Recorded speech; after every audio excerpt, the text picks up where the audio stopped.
Hello, everyone. You're listening to the Small Business Show. My name is Swire Ho. You can also call me the promo guy. My guest today is Ruth Klein, CEO of Expert Celebrity Branding, branding visibility strategist and master book coach, author of 7 best-selling books, and work with high-achieving entrepreneur, coaches, self-professional, and company founders. Her focus is to help her client expand into bigger possibilities, higher income, and make a major impact far beyond their perceived goals and expectation. Welcome to the show, Ruth. Thank you. So nice to be back. Yeah. Uh, Before we start, I love to get your thought about, how did you get started, helping people become an expert celebrity? And, what do you like most about what you do? Yeah, that's a great question. So, there were so many people that were wanting me to coach them on how to get visible in a big way. And so, expert celebrity means that uh, expert celebrity basically means it's not about working with celebrities. It's about taking your expertise and becoming influential with your mission, with what you do, with the value that you bring to your clients, with the impact you bring into the world. And it requires a high level of visibility, a high level of credibility, and a high level of leadership. Hmm. And so those are my genius zones. That's what the playground I love to play in. And it has turned out to be really just a very impactful for clients. Thank you for sharing that. The question that I have, obviously with the title and, your company is expert celebrity. You know, all of us, I think, been in the business for a while, would consider ourselves an expert, but there are expert celebrity, but then there are expert that are, people use the word, are undiscovered, on the rise. How can one become an expert celebrity? What are the some of the pathways to become more successful and become authoritative in your own industry? One of the best ways, Wire, is to write a book. And a book is not a calling card. A book represents all that you are, all your expertise up until this point. And and when you work with me, you're going to be very proud of it because your book's going to survive you. It's going to be in the Library of Congress many, many, many more moons than you're going to exist.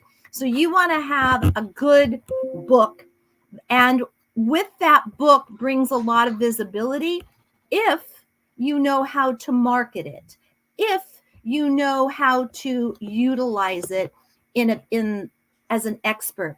So for example, when you write a book, it's not about how many books you sell. Hmm. It's about what your book can do. Can it sell X amount of widgets? Can you enroll someone for a $10,000 or $20,000 coaching program or consultation? That's what a book can do, and that's why you want to write a really good book, because your book represents you, which means you are your book. Your book is your brand. So there's so many books now that have just been thrown together. People say it's their book, and there's been a backlash because the book, it's just it's a big sales it's a big sales, that's all it is. Hmm. And people don't like that. People are too smart for that today. Maybe that worked years ago, but it doesn't work today. We have too smart of a population. And so that's what we're talking about, because you're going to get a lot of credibility as an expert. You're going to get a lot of visibility. And what we do for our clients, which really helps bring up that expertise and celebrity piece, is we help our clients get booked on a minimum guaranteed 30 podcasts or radio shows or a combination. So that's very helpful. And then the other thing is we help our clients use the book to attract higher tickets for their products or for their services. Um, it's just it's really incredible what can happen. Um, there are companies that have been around for a very long time, and and all of a sudden they now have a book, and it's in bookstores, and they're beautiful books, and they're hardbound. I can't think of the maker right now, but they make. You used to be able to buy the shirts at Disneyland, and the brand has been around for a very long time, and the name has escaped me right now. But all of a sudden, I was at a bookstore and I saw this beautiful book, and so it talks about how to the best hiking trails, how to be safe on hiking.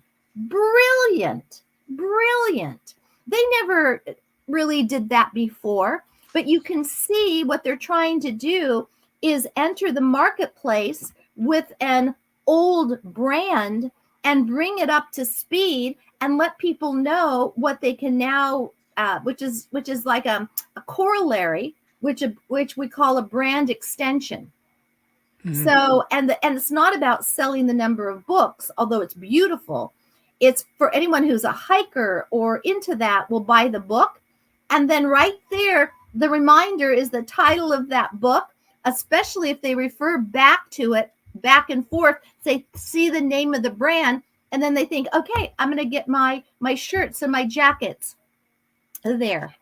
So that's what you want. I've had several of my readers tell me that they keep their books right next to their nightstand, and it helps them relax, and then they go to sleep. So that's what you want. You want to be top of mind. What are the visibility strategies that an entrepreneur can do, whether they make millions of dollars or uh, much lower than that? What are things you can do that keeps your brand top of mind? And a book well done and repurposed can do that. For example, Let me place devil advocate here, Ruth, because I know that, there are people who love to read, but, I'm a reader myself, but, the question that I think some of the listener might think, people don't read anymore. Like, and then also to put on to that, we're in the world of TikTok, where, our attention span is 30 seconds or less.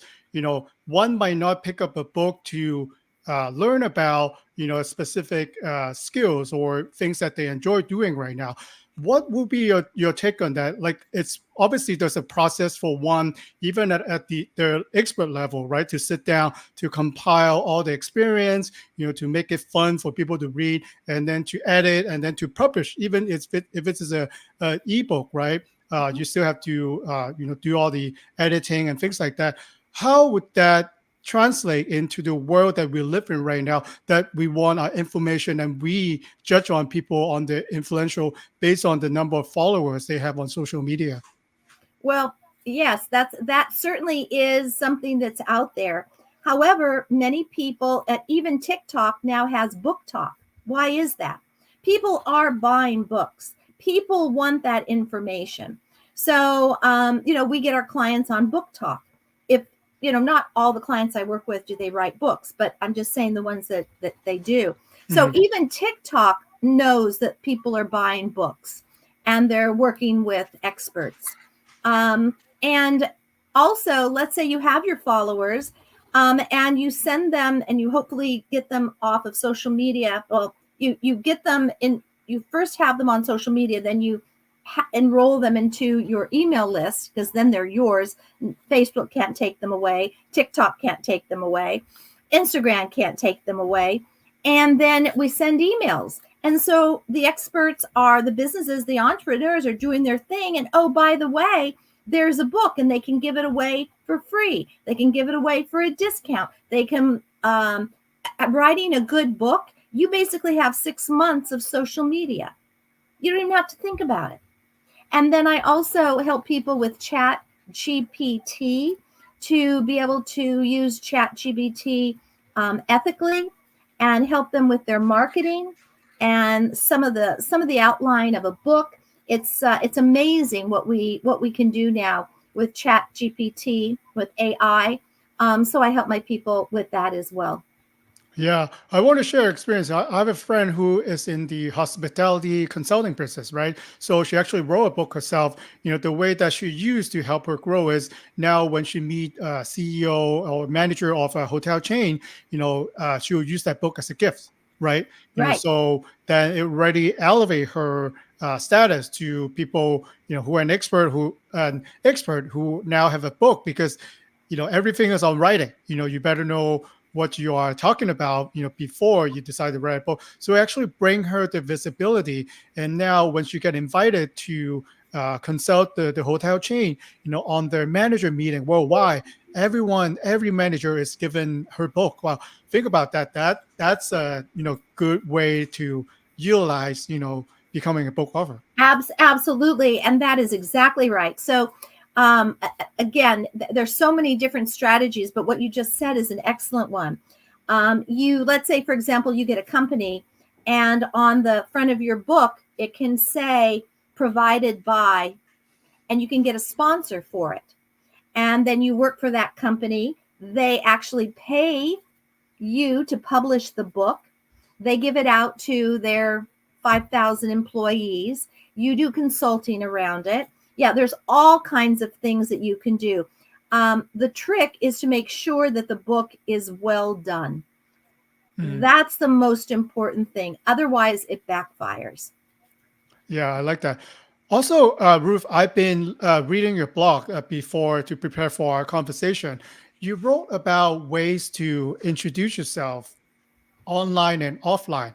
I would like you to speak on that a little bit because right now I am back to in-person networking, and I have met a lot of people online for the past couple of years because we were doing Zoom networking. Walk us through that process. How would you suggest us to introduce ourselves both offline and online, to represent ourselves professionally? That's excellent. So, I do pocket coaching. Basically, you can sign up and you get me in your text or in your email every day. And I talk about things like that. So I did a pocket coaching on that, and then I did a blog because I love to repurpose. Because I'm really into productivity and time management. And so I first did a pocket coaching on it, and I sent it to someone, and we went to a live networking meeting, and we both go to this networking meeting. And up until that time, she she just didn't know who she was. So she followed a 3-minute pocket coaching on how to introduce herself online or offline. And when she finished, I go, "My God, Pam, how did you do that?" She goes, "I just listened to your pocket coaching this morning." And she ended up getting people that were interested in talking to her. So your question is, how do we break it down? Mhm. I can use you as an example. Can we Okay. use you as All an right. You put me on example? the spot. That's fine. Okay. Yeah. All right, because that's the best way to do it. Mhm. Everybody is different. There is no one way to do it. But I think this will help your audience as well. Okay. So Swire, what do you do? In my work, I'm in the promotional product business. I call myself the promo guy. Okay. So I don't have an idea that is not strong. Hmm. So when it says in my work, you don't need to say that. You don't need to say that because you're it depends if you're doing your podcast. Mhm. So are you in the podcast business or are you in the promotional business? Well, I do the podcast in a way to, connect with the small business community. But then on my actual paying the bill work, I'm not in the podcast business. Right. Exactly. And your podcast probably helps your promotional business. It gave me the visibility, and I talked to a lot of interesting guests Exactly. like yourself, Ruth. Exactly. And do some of your guests actually end up hiring you to do their promotional work? I don't ask for it, but yeah, some of them do. Okay. All right. So do you see it's what you're saying is in my work. Take that out.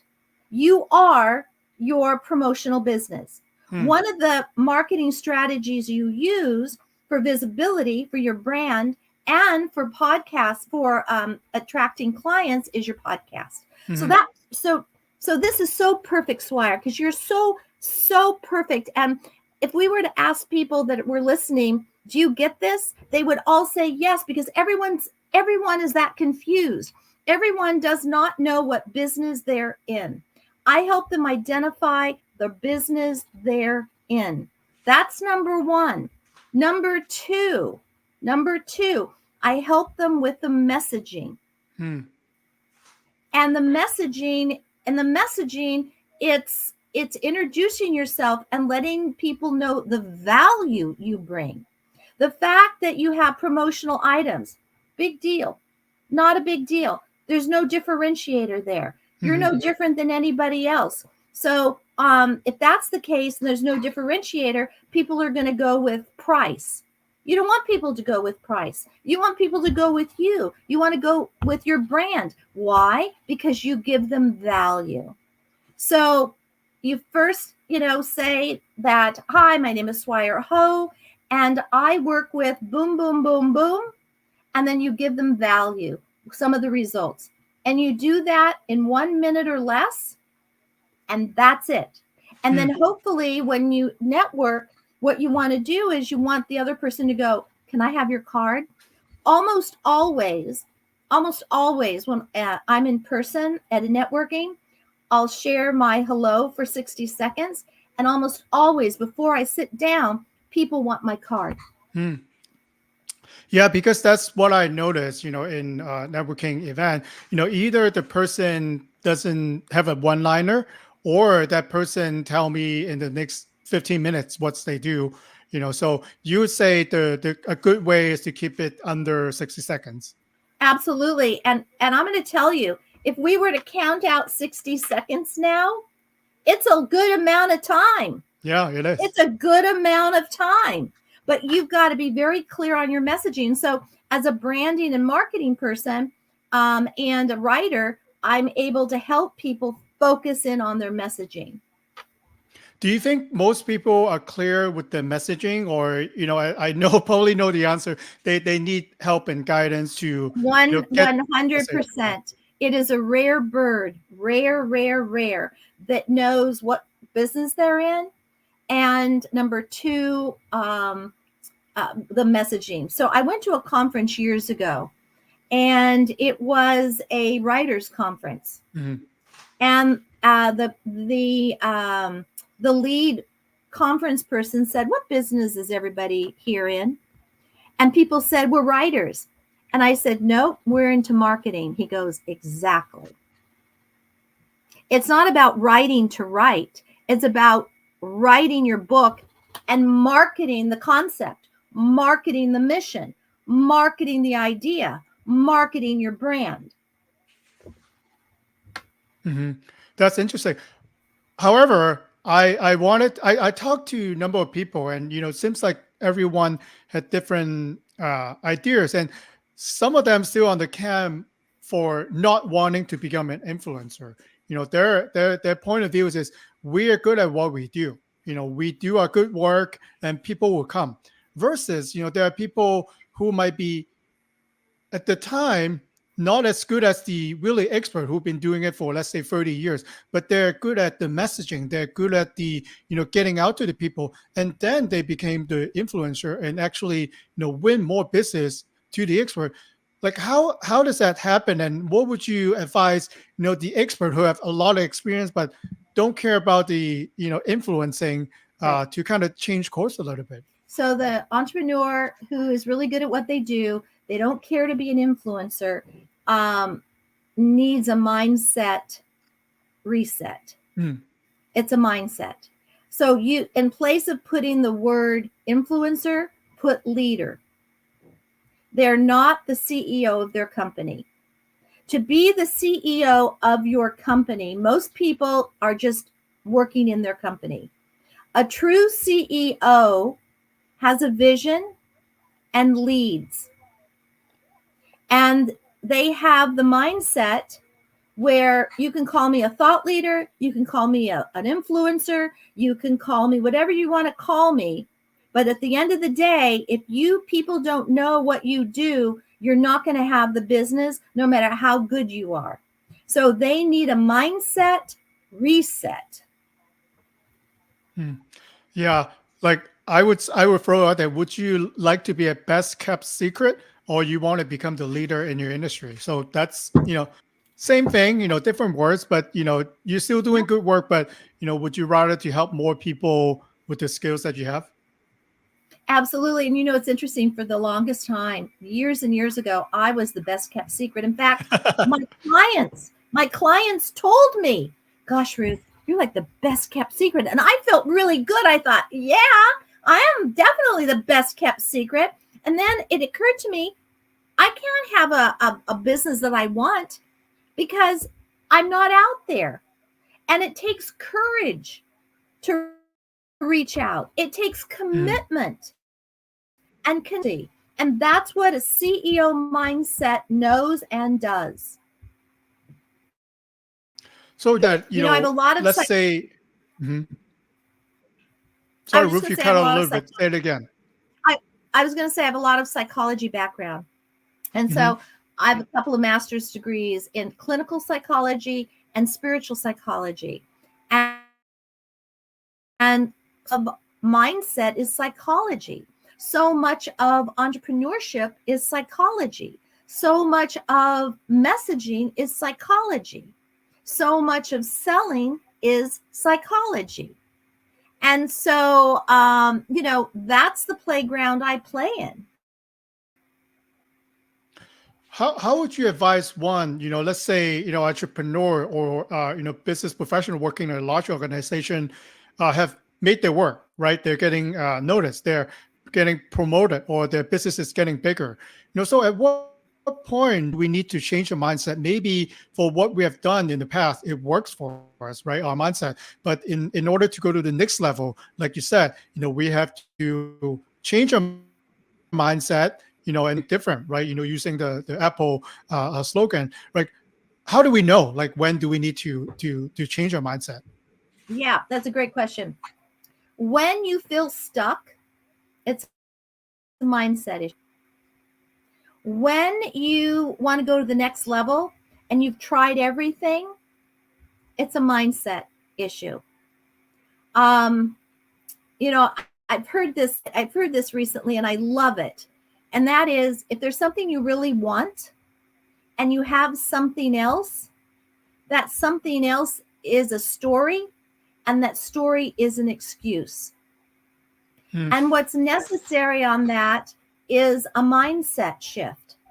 And so that's one of the reasons that entrepreneurs, large and small, get stuck and are at this level, and they can't seem to, no matter what they do, they can't seem to elevate. Well, it's not about what to do. It's a matter of being. It's a matter of mindset. It's a Hmm. matter of really opening up. The higher you go on the financial scale and the bigger scale, the more you have to open up to what's possible. And so it puts your existing belief system upside down. Yeah, I love that. Like, it's wonderful how mindset can change you and how mindset can help you. I always remember what my sales coach has told me. In the sales profession, the number one word that we want obviously is a yes, but then the second favorite word of a salesperson is a no. So if you go hard to go for a no, then you know that people who are wasting your time, you're never going to win the deal, are going to tell you right away. So if you go for that, so the number of yes that you get will be way higher. So I really love that. And for people who are afraid to dial out or to ask for the sell, is you don't have to sell already. Like if you ask and you don't get it, it's not yours to begin with. The worst that they could say to you is a no. That's it. Well, that's correct. Although that is kind of a male dominated sales approach. Uh-huh. And the I like a more I like more of a I do a different approach when I How would teach, you soften it? when I do my salespeople. It's not Hmm. really about softening it. It's a Hmm. mindset shift once again. Okay. It's within the first 5 minutes of talking to a client, they're either open to buying from you or not. Hmm. And it's about you listening to what they need and what they want. It's about connecting to their vision. It's about helping them um, see their vision, find out what the results are that they want. And at that point, if you have a program or services or a product that can help them get those results, it's your responsibility to let them know what it is.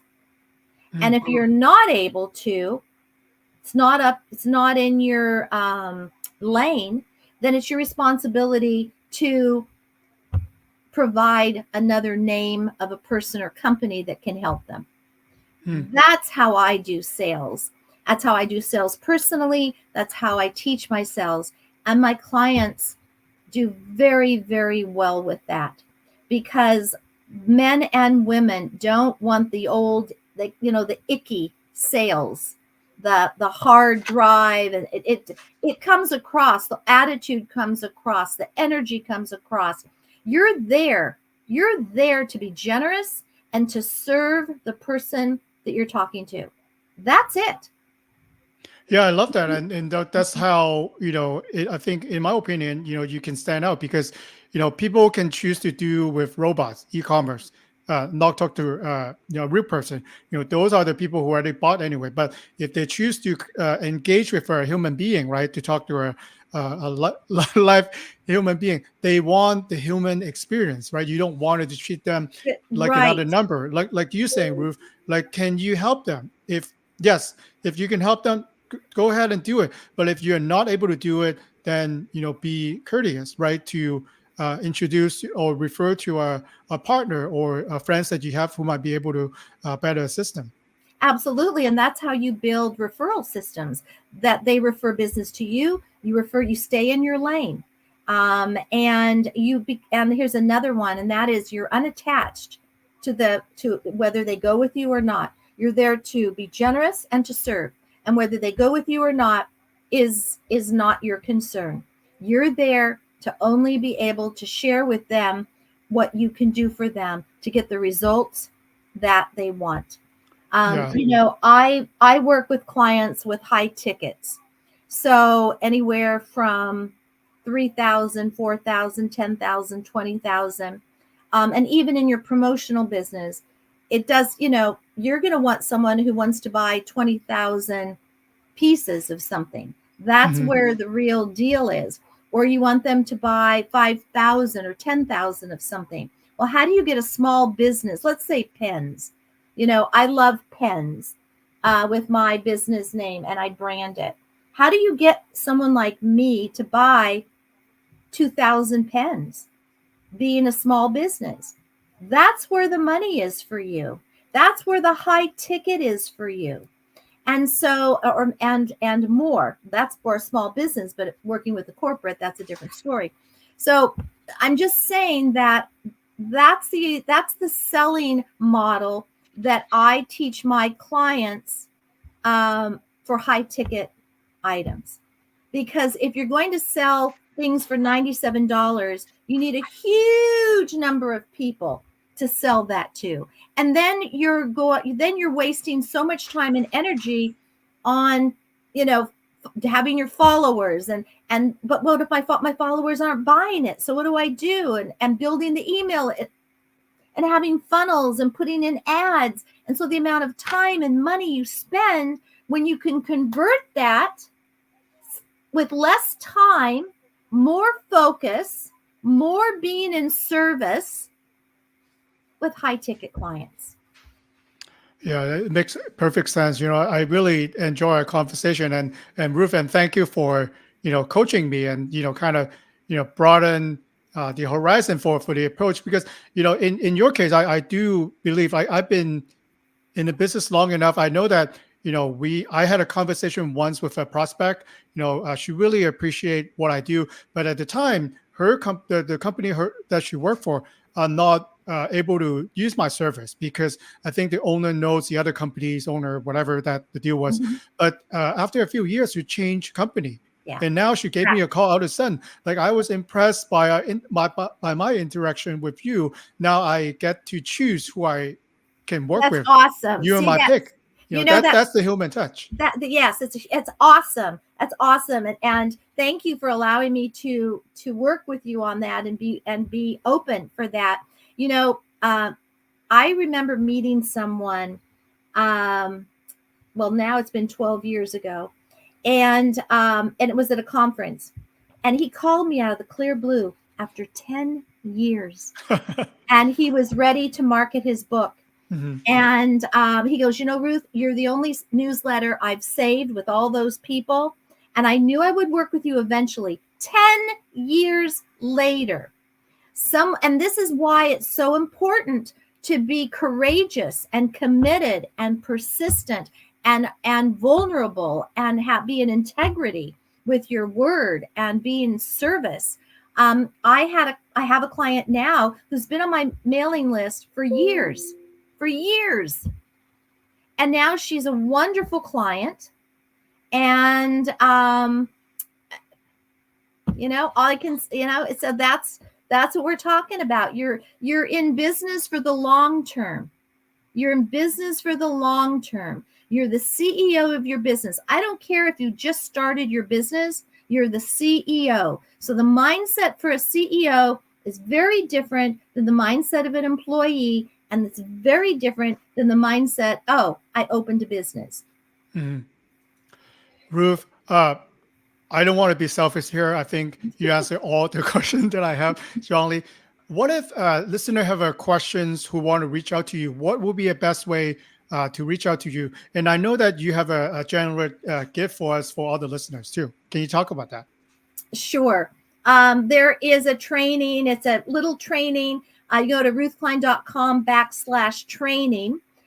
If someone would like to have a complimentary strategy or discovery session with me, and it is complimentary for 30 minutes, they can go to chatwithruthklein.com, or the best is to go on my website, ruthklein.com. And there's a free ebook there, and you can see how to connect with me with a complimentary strategy or discovery session. And it's Klein is Klein. Thank Yes. you, Ruth. I will put all the link on the show notes, and thank you so much for coming on to the show today. So I can validate that I'm not the only one who's doing like the human thing. Yes, absolutely. Keep it up. Keep it All right. up. That's awesome. Awesome. Thank you so much. This was fun once again. You're fun you've got great questions, and it's great to be on. Thank you. Thank you.